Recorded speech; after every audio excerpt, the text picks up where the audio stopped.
a whole fully grown woman doing football, because my parents are like, football is not for women, football is not. So like Rachel kind of like proved the point to me, and I was like, no, I'm actually going to follow her footsteps and just carry on, because look, she's fully grown woman, I can do this. So then you've done school, which is what you had to do. Yeah. At what point did the refereeing side of things come into it? Because when you were playing, were you actually playing on the team, or were you saying, oh, actually, I'll be the match official and I'll referee? Or no, was it like, how did this bit come about? So the refereeing part came about when I got asked to volunteer at this local girls league, Capital Girls League. My parents are like, you're not playing. If we see you on the pitch, like, not good, it's not going to happen. And I was like, all right then, no problem. I started doing my coaching qualifications. So at this stage, I'm a level 2 football coach. And then I was like, let me go into an actual league, see how players play, how managers manage. So I spoke to one lady from Middlesex FA. Her name is Kira Allen. Like, I love her so much. She was like, JJ, come, I'll help you out. She took me to this league. She was like, volunteer here, get some experience. And I'm sitting at this desk trying to register the girls, speaking to the coaches, just getting a feel of everything. One lady, she was in charge of allocating referees. She came to me and she was like, JJ, we haven't got a referee on pitch, whatever, 9 or something. I want you to referee for them. And I'm like, but I haven't got any refereeing experience. I said, and she just literally threw me in the deep end. And then she was like, here's equipment, here's the jacket. It was raining that day. And then she was like, please cover for that guy. He's not here. And I was like, all right, let me go. And then I swear, I remember walking down. I was like, kids are going to laugh at me when I go to them. And then I started saying, oh, I'm going to be a referee. And the parents are like, yeah. And they're like, girls, like all the coach, he called the girls. And then during the game, I get to speak to them. And they were like, it's so nice seeing a female referee. Like, they were saying so many nice things. And I'm like, it should be like that, because like now women's game is growing. Like since 2019, like last year, World Cup has given massive audience to women's football, and I'm so glad that they're getting this much attention. There's a lot of more work to do, because like sometimes I see women's football on Facebook. Yeah, like it shouldn't be like that. It should be on the main telly, main channels. It should be covered a lot. I feel like you've sort of hit it and come into your stride with it in terms of your growth. I feel like you are completely aligned with the rise of women's football. I feel like it's all happening at the same time. Yeah. And it's really, you must be really excited about where this future could go. You never know. Just, I'll be more open-minded, keep trying things. And I'm so glad, like, the way referee came about was like, it was so random. Next thing you know, the referee's not here. I'm like, how's the referee not here for a whole year? Yeah. Because I ended up refereeing for that whole year. It's because you were good. They wanted you back. They were like, you're better than the other guy. Let's keep JJ. Thank you. And I knew the rules. I knew everything, but I just could not imagine myself as a referee. And I was like, no problem. And the lady was like, JJ, I've got a good opportunity for you. The refereeing course is free for you. You can go and do it. And I was the only girl there, and then I completed it. And I was like, I'm a referee and a coach. Why not? Let's just continue. It's the power of football for you. It really is. So you're currently in the system now. You're working your way up. Yes. That's how it works, isn't it? Through different leagues. So just give us an insight a little bit about the requirements and what you actually have to do to progress. Like, you spoke earlier that you fully committed to this. So you've changed your diet. How often do you train? So I train 6 days a week. And is that physical training or mentally? Because with refereeing as well, not only are you running around for 90 minutes, so you're probably covering more inches on the pitch than any other player. Mentally, you have to be at the top of your game for 90 minutes, which is tough. It's actually tough. Like during my training, this is how it is. I go to the gym 3 days, and then the other 3 days I'm doing like just running 4K, 8K, 10K. And then during the gym... Oh, fair play to you. I hit 5 and I'm like, I'm done. I can't do anymore. I know, honestly, because I'm so tiny. I got little legs, so I have to work twice as hard. Like if that fully grown man is running, I'm running after him. I'm catching him, I'm telling you. I think referees do more work than players, I think. I absolutely agree with you. So like during that game, a player like a striker gets the ball, they score or miss it, whatever. They just stand there, wait for the ball again. Like sometimes they jog on the sides. But referee is controlling everything. The keeper to striker to defender, all around. The managers, such a hard job. It's such a lonely job as well. Can you now watch a game of football without being a couch referee if you're not involved? It's actually hard. Like I have two mindsets. Like I want to watch the tactics of the team, see how they work together. and then also the referee. I'm trying to not... So the days that I want to focus as a coach, it's so hard not to keep an eye on the referee. So going back and forth, I'm like, ah. But it's nice because like when you see the referee inside, I'm like, wow, it's so good. A lot of people don't actually focus on the referee. And have you come up against, because you referee any games, women's, men's, it doesn't matter. Youth, Have you come up against sort of adversity? Do people, when you walk over, do they look and they're like, that's surprising. You're going to referee? You're going to referee?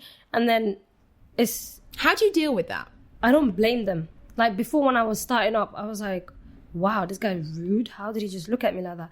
But now it's like, I'm in a whole new territory. Like I accept it. I'll go to a random area, sometimes 2 hour on a, like, or my 2 hour journey, journeys. 2 hour journeys to get there. And then I'm like introducing myself to a whole new person I've never met. And then I'm wearing normal clothes, sometimes dress, sometimes skirt, sometimes like normal clothes. And then I say to them, I'm going to be your referee today. And it's like, are you going to be the referee? I'm like, yeah. But now I have to enjoy it because I love that reaction. And that's what you have to do, isn't it? You just embrace it and you go, yeah, I am. And I'm going to be really good. Now, yeah. And as soon as I put on my referee kit, get the ball, and then I hit the whistle so nice and loud, I'm like, I got this now. Like, come to me. Like, I'm bossing it, honestly. But when I first come in, I'm like, oh, hello. I'm a bit shy. But as soon as I put my refereeing kit on, a completely different person. Yeah, and so sometimes you're refereeing like 6 foot men. Exactly. They can literally tap me on the head. That's how tiny I am. It's so tiny. Yeah. But, and if you, I guess, reading things when you're learning the game away from the pitch, it's a very different experience to then actually applying those rules on the pitch. In terms of even just speaking to footballers, if you give them decisions and they're asking, they go, ref, what was that for? Yeah. You know, like you have to find the way to speak to them, which you can't really practice. No, honestly, you can't practice. But I would say I've become so confident. Like I'm speaking to a new person. I'm telling them why my decision is right. I'm telling them to calm down. Like I've learned to control people, like on the pitch especially. One guy, I can hear him whispering, I'm going to catch you, I'm going to do it. And then I go walk to them like, excuse me, I heard what you said. You're playing football. You're not here to catch anyone. Relax yourself. And then another players are like, fire. And I'm like, you guys break it up, play it off, please. I came all the way to referee this game. And like, I'm having these kind of conversations. And then sometimes I calm them down and they're like, thank you at the end of the game. You're a very good referee. Please continue. Like that gives me so much happiness, honestly. That actually goes, like, sometimes they're like, you're one of the best referees we've had this month. I'm like, me?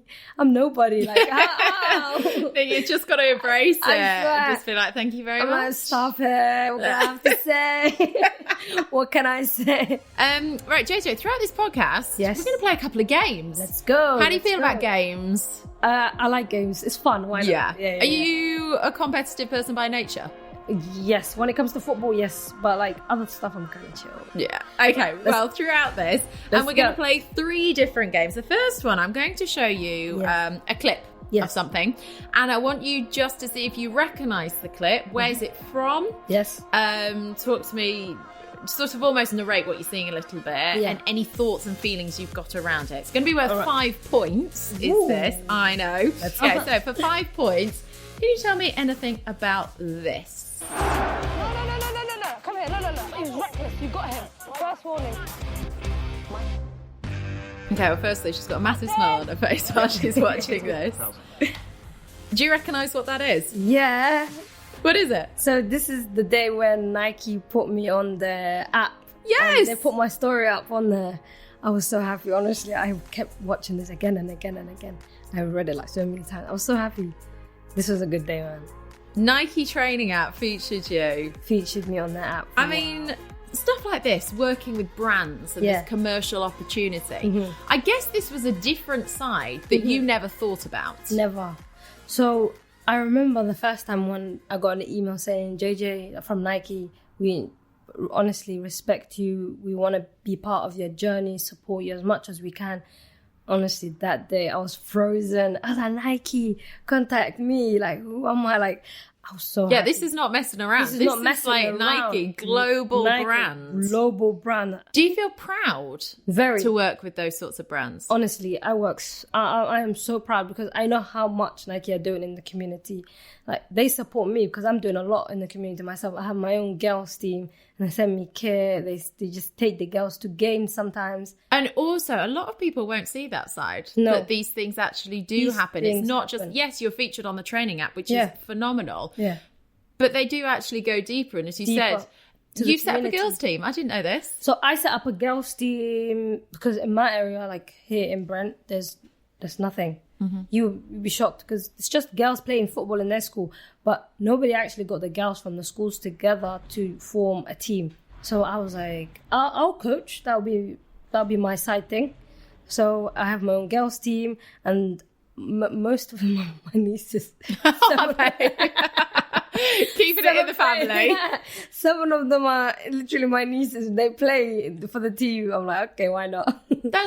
So add that into the mix as well. This is a 24/7 job career for you. Career for me is so good. And the way I do it, I never got like coach. I just played. I made a lot of mistakes. And then when I was getting coached, of course I have to be a bit serious. But the way I treat the girls is like play. Like, I'm not setting too much rules. I'm not telling, like, I'm coaching them, but I never like say like, why did you not score? I never have a go at them because that's not how you create passion. Even though you want to create the best players, at that age, you just have to let them have fun. You've said some amazing things already in this podcast. And like twice now, this is the parent thing that's cropped up as well. How important it is to create an environment for kids to play, just to enjoy, but also to talk to the kids as well, openly about if this is the way passion. They want to go. Yeah, that's some really insightful stuff there. And that is definitely a 5-point answer. Plus, I'm going to give you 2 bonus points because you've got your own football team. Nobody else has done that. So I'm going to give you 2 bonus points for that one, which is just brilliant. Going back, talking about the sort of the other opportunities that have come from refereeing and sort of the commercial world that you've found yourself. And like your stories really inspire people. I know that you've had tweets from Marcus Rashford. And I mean, look at your reaction to that, and Gary Lineker. Oh, no. How do you feel when those caliber status of people are reading your story? They're watching it and they're going, she's doing phenomenal things. We support her. Like, honestly, I read it. I was like, I can't even reply. I was shaking. I was like, oh my gosh, this is a big deal. I don't even know how to respond. It's so nice when people at that level at least like make somebody else's day. They made my day, both of them, and I'm just so gassed. I'm happy. I'm sure you made their day though as well. So I think it's amazing that it works both ways. It's actually nice. Have you done a favourite campaign that you've been involved with at all, or anything that you've just really enjoyed? Because you enjoy getting your message out there, don't you? You find it's really important that you get the message out there. Yeah, honestly, I would say I classify myself right in the middle. So you have the Somali community, the Muslim community saying, okay, you can still play football, but not too serious. And then you have the Western community saying, just do you. But imagine I kept my culture, I kept my religion, as in like, I'm still like involved in everything like that. And I'm also doing the best. I have the best of both worlds. Like, my community does not rate football like that. What would you say has been your toughest challenge? And you sort of mentioned this earlier, actually, because you were saying that your childhood was actually tough. Anything that you come up since, you're just like, nothing was as hard as what that was. But within the game now, has there ever been moments where you've had low moments, say, and how do you keep focused in those low moments? So there was one low moment, because till now, I still have, I failed my driving test like 3 times. I want to get a car. It makes refereeing so much easier. But like I have a 2-hour journey to the game sometimes, and 2 hours back, it's raining, it's freezing, it's cold, and then players are like ruthless. They just say everything under the weather. Say things like, "Oh, this is you see why we say this is a man's game? You're making decisions that you want. Like, this is not for you." Like, they say things like that, and then I'm like, it's what you said is unbelievable. Like, I'm not going to take it to heart because I'm stronger than that. but you need to check yourself before you say things like this. And I'll pull that player to the side, talk to them for like 2 minutes, and they're like, I want to get back on the pitch. I'm like, no, the game starts when I say it's going to start. You've just said something that's not nice, so I'm sorry, you're going to have to sit out. And they're like, wow, refs, you can't even take anything